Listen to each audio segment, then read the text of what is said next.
Hey everyone, welcome back to part 2 of getting build stats to appear on our GitHub PRs. So in last video, if you didn't watch it, I do recommend you to watch it. I'll drop it in the description or pin it somewhere in this frame over here, and then definitely watch it before you come to this video. In the last video, we just set up our S3 bucket. We set up a couple scripts to generate our stats file and to upload it to S3. In this video, we're just going to tie it all together, and we're going to finally get PR comments that tell you your build stats. So I hope you stick there.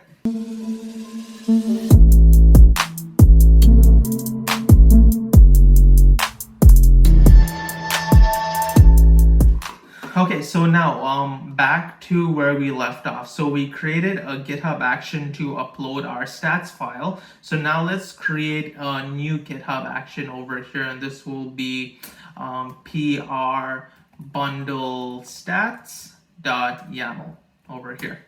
So again, I'm just going to get some code.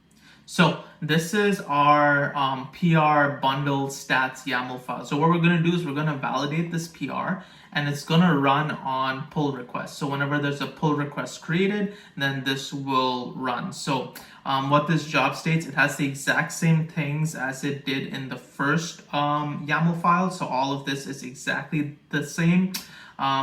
This is also the same. So we're still generating a statistician file locally. So we still want to do that. And now we just want to create scripts to pull the old stats file. So let's do that. So over here, we create a new file called fetch main stats.js.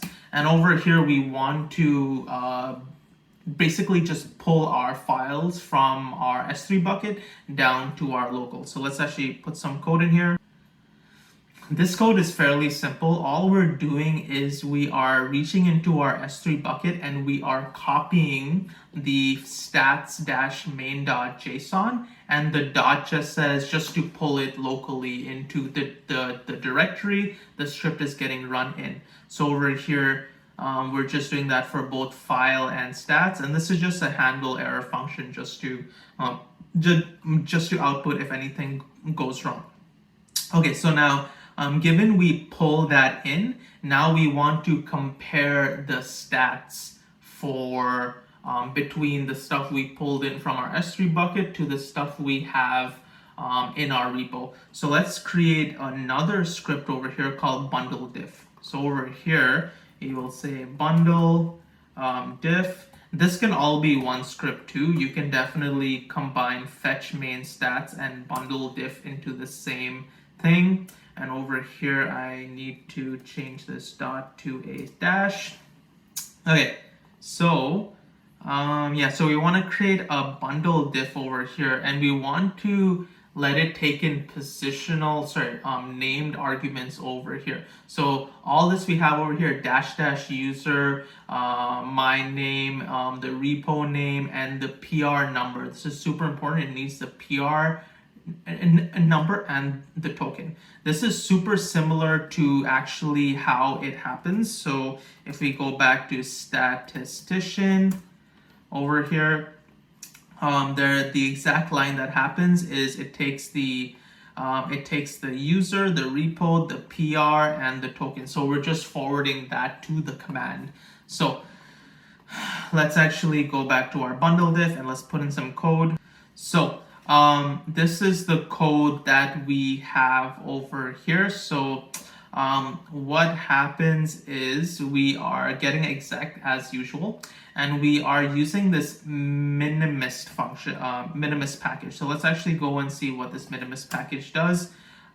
So it parses argument options over here. So this module will allow me to pass these names into the script and allow me to have easier access to them.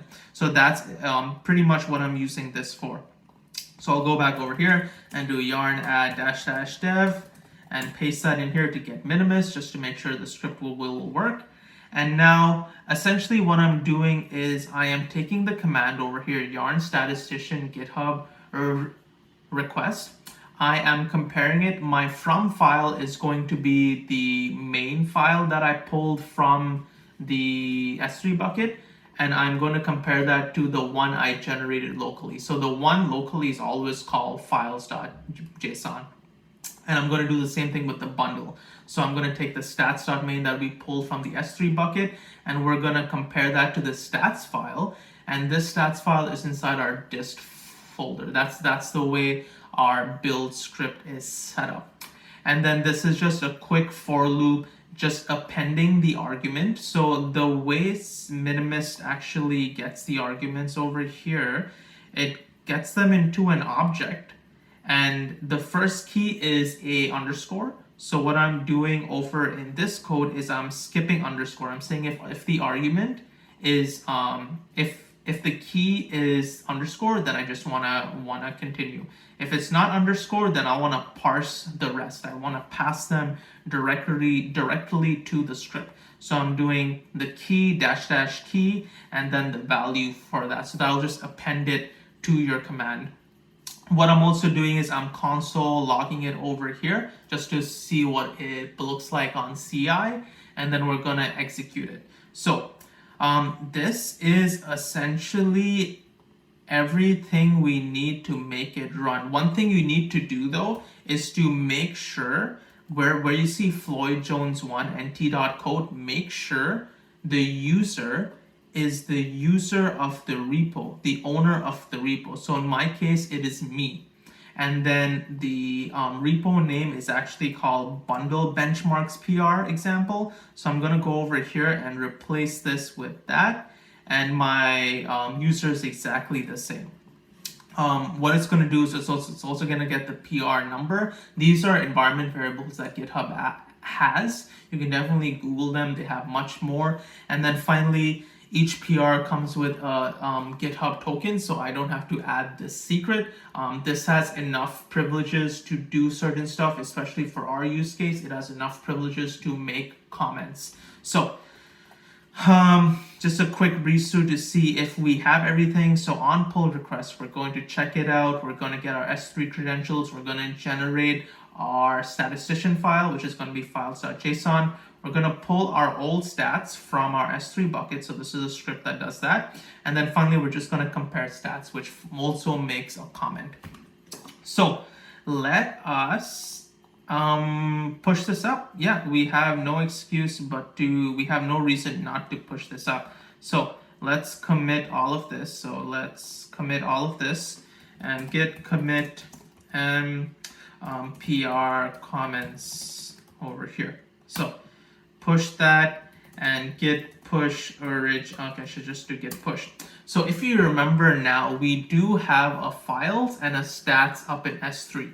But we have scripts that would rename the files if they exist on the S3 bucket. So if that script works perfectly now, it should rename what's existing in the S3 bucket, and it will upload the new stats file into the S3. So let's actually check it out to make sure if it works. So I'll refresh this. And I'll go to this GitHub action over here. I can close these. I don't need these. So this might take some time. So it's building right now. Building.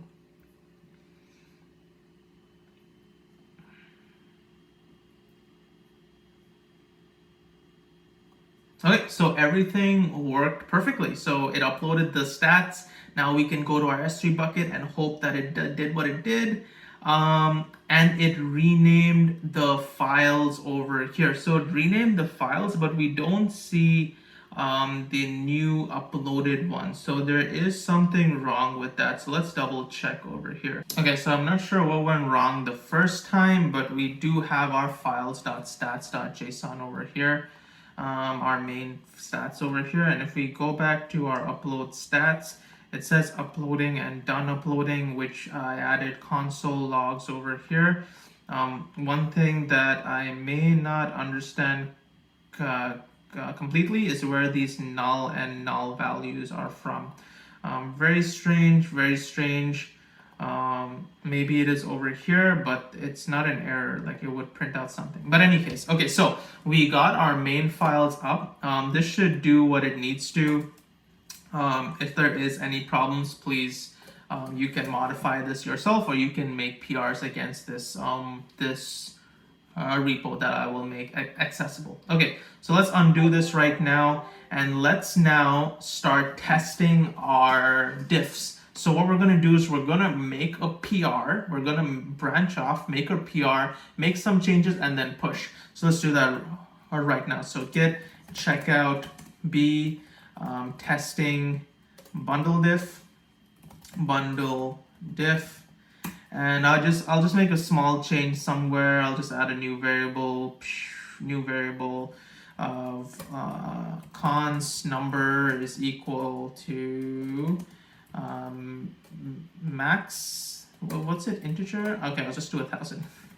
I totally forgot what the max number is. So let's commit that, and then git commit, or first I need to add everything, git add and git commit small diff, and push that origin testing bundle diff over here. Okay, so this will push a branch to my GitHub remote, and it will do, and then it will just prepare that PR.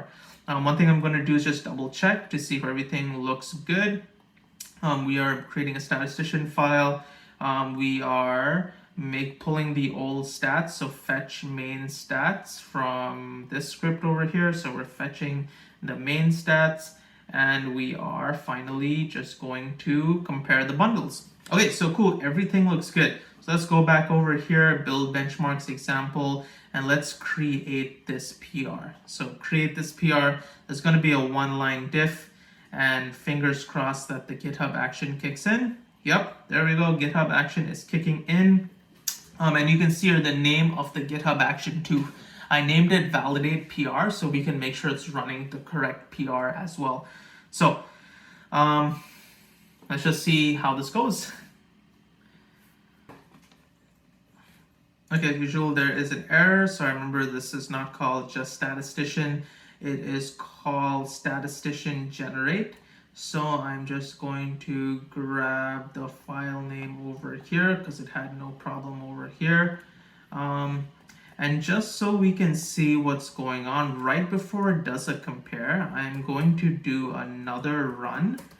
And all this run is going to do is ls over here. So it's just going to list all the files in that directory. So let's commit that, and let's commit fixing GitHub action, git push, origin testing.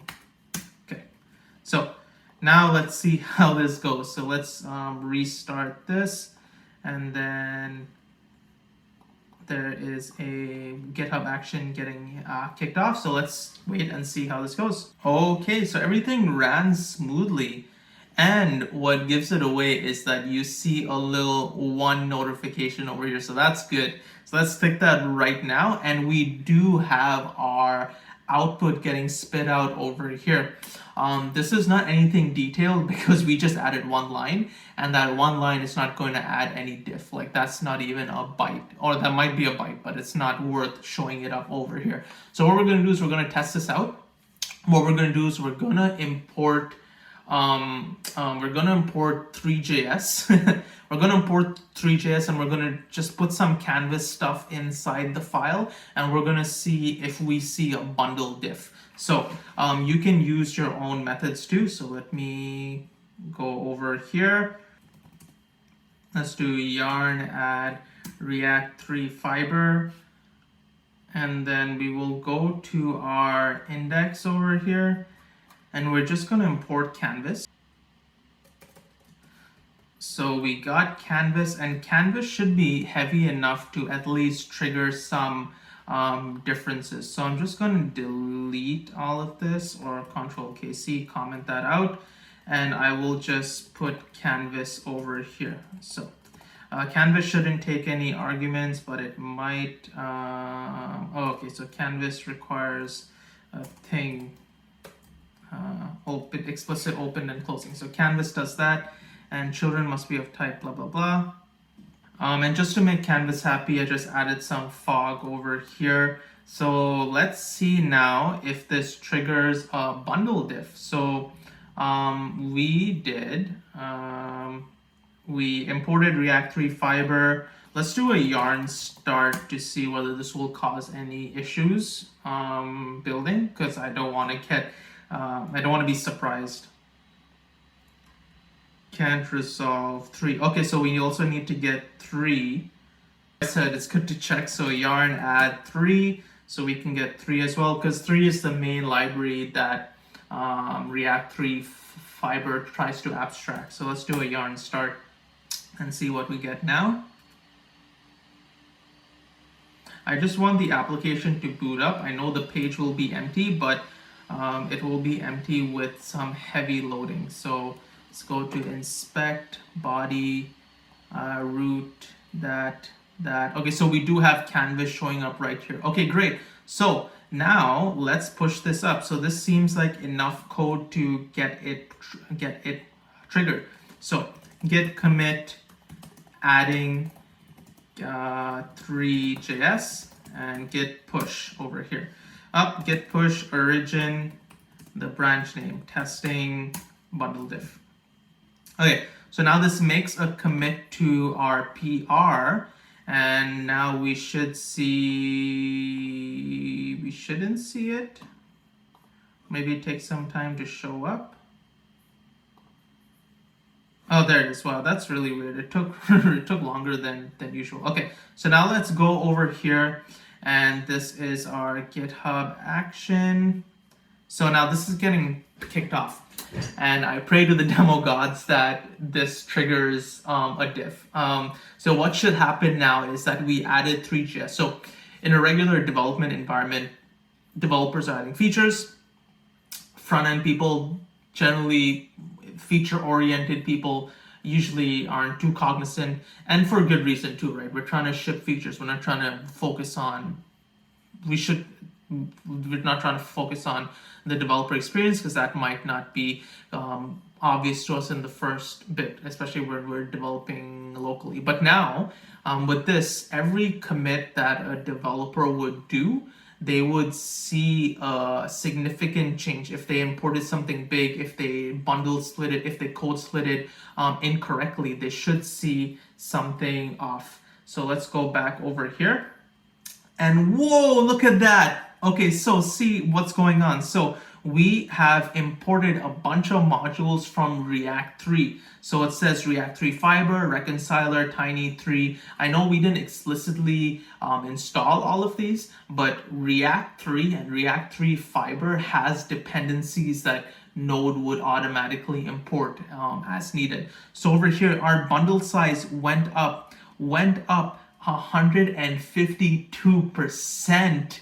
That is crazy, but it's also expected because our application didn't have much. Like, our application was literally in the tens of kilobytes, or probably even less. So any change right now is significant.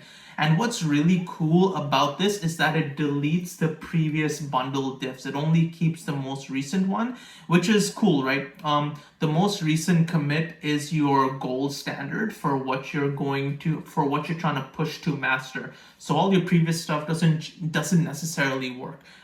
You don't necessarily care about it. So it does delete that. So this is really cool over here. And it all took just a couple scripts. Over here and some GitHub actions to set it up, and you have your S3 bucket now. So let's go through our S3 bucket and refresh this now. That should all be stable now. And yeah, I hope you really enjoyed this feature. I had a bunch of fun making it. I thought of making this a GitHub action, but I do not think it's that plug and play. Let's say someone prefers to commit their stats file somewhere else. this won't really work to encapsulate it all as one thing. I think it might not be as efficient. It's just easier to come to my repo, copy my scripts, and just use it the way you would like to use it. So I hope everyone found this video super helpful. I really had a bunch of fun making this, and I hope you enjoyed watching this as well. If you did, please show your support. Drop a like and subscribe. That'll go a long way. And let me know what you want to see in the next video. But in the meanwhile, take care and see you in the next video. Peace.